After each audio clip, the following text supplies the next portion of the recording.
আসসালামু আলাইকুম।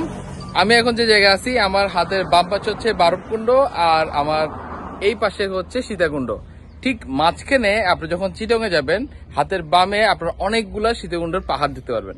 আজকে সে পাহাড়গুলো আপনাদেরকে একটা পাখির চোখে বা ড্রোন শট দিয়ে দেখানোর একটা ছোট্ট প্রচেষ্টা করব।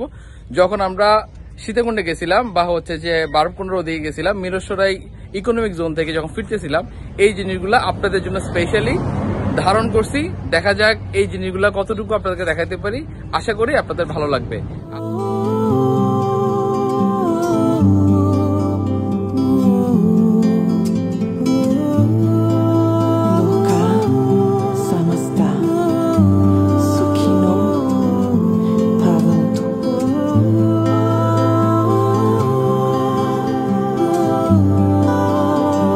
যদিও আমরা রাস্তা থেকে বা হাই রোড থেকে এরকম করে আমাদের কখনো দেখা হয় না, তো সেই জন্য চিন্তা করলাম আমার ভাই যখন সাথে আছে, আমি যখন আছি, ক্যামেরা যখন আছে, ড্রোন যখন আছে, সেই জন্য আপনাদের জন্য ছোট্ট একটা প্রয়াস, এই সুন্দর সুন্দর পাহাড়গুলো আপনাদের জন্য।